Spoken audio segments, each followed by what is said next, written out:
There's no question that in early 2002, when the Israelis got wind that the Bush administration was thinking about attacking Iraq, that key Israeli officials went to Washington and made it clear that they thought that Iran was the greater enemy and that the Bush administration should focus on Tehran, not on Baghdad.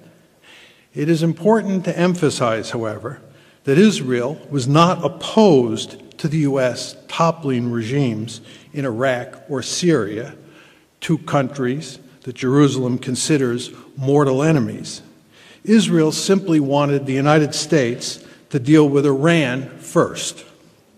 But once the Israelis realized that the war party intended to deal with Iran after it finished the job in Iraq, the Israelis enthusiastically embraced the idea of invading Iraq. Thus, between early 2002 and March 2003, the Israelis put significant pressure on the Bush administration to make sure it chose war over diplomacy with Iraq, while reminding Washington at various points along the way not to forget that Iran must come after Iraq. You would have to be blind to not see how the lobby has been operating over the past year to push Barack Obama to attack Iran. It's very clear that hardly anyone in the United States wants to go to war against Iran except for Israel's hardline supporters. And their pressure on the president and on the American political system is evident for everyone to see. The neoconservatives are, by their own admission, deeply committed to Israel. In fact, many of them are connected with key organizations in the lobby like the American Enterprise Institute and the Washington Institute for Near East Policy. Let me now turn to the matter of Iran's nuclear program. Iran is developing a nuclear enrichment program, which is its right as a signatory to the NPT. There is no hard evidence, however, that it is developing nuclear weapons. And indeed, the consensus view in the American intelligence community is that Iran is not now pursuing nuclear weapons.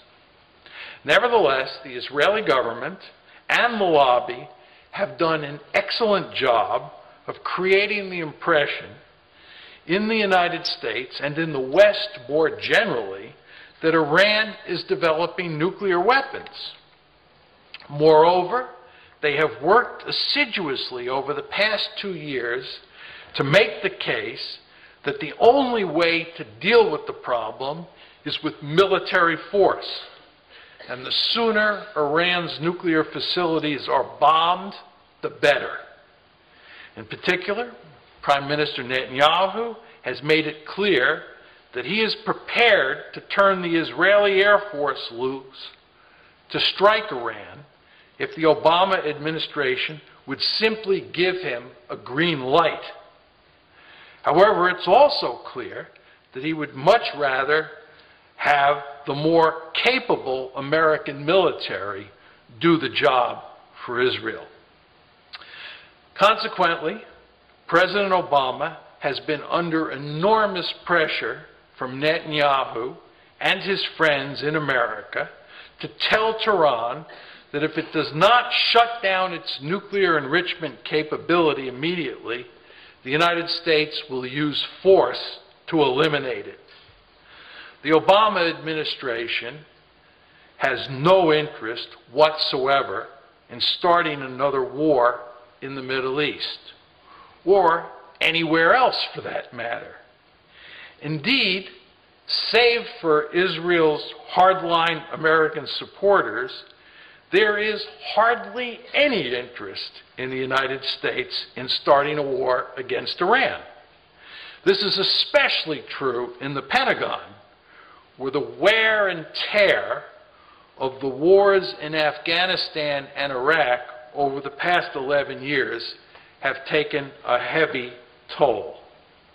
I might add that the recent Chicago Council on Global Affairs survey that I mentioned earlier found that 70% of Americans oppose a unilateral American strike against Iran if it continues its enrichment program. Fortunately, the Obama administration has been able to resist the pressure from Israel and the lobby to attack Iran, while at the same time telling Netanyahu that under no circumstances can the IDF attack Iran before the election. Thankfully, it now seems clear that neither Israel nor the United States will attack Iran this year. But the issue is likely to come up again in 2013, whether Obama remains in the White House or Romney replaces him. This means that the United States is likely to be under great pressure in the next few years to attack Iran's nuclear facilities. Of course, the smart policy for the United States would be to negotiate seriously with the Iranians to work out a grand bargain that allows them to enrich uranium while providing the necessary safeguards to ensure that they do not secretly develop nuclear weapons. And if that doesn't work, the United States should seek to contain a nuclear Iran similar to the way it contained the Soviet Union during the Cold War and similar to the way it contains North Korea today. But Israel and the lobby will go to great lengths to thwart a diplomatic solution to the crisis, as they have consistently done over the past 2 decades. And President Obama has already said that he will never agree to a containment strategy for dealing with a nuclear-armed Iran. All of this means that whoever is sitting in the White House next year is likely to be under great pressure to go to war with Iran, or at least give Israel permission to attack Iran's nuclear facilities. I believe that neither Obama nor Romney will have any interest in precipitating a war with Iran, because it would have disastrous consequences for U.S. foreign policy, and it would create great turmoil in the Middle East for many years to come. Moreover, attacking Iran would not prevent Iran from eventually getting nuclear weapons. As even the war hawks admit, it would only delay the process for a few years. And remember, we have no good evidence that Iran is now pursuing nuclear weapons. However, a military strike by Israel or the United States would surely give the leadership in Tehran powerful incentives to quickly acquire a nuclear deterrent. I believe that these considerations will cause either President Obama or President Romney to resist Israeli pressure to strike Iran. The lobby, of course, will side with Israel in this tug of war and make it very difficult for the man in the White House to say no to war. But the lobby is not omnipotent. It does not control American foreign policy. It does not always get its way, as Barack Obama has demonstrated in recent months by refusing to sanction an Israeli attack on Iran and not caving in to Netanyahu's pressure to draw red lines and strike Iran if it crosses those lines.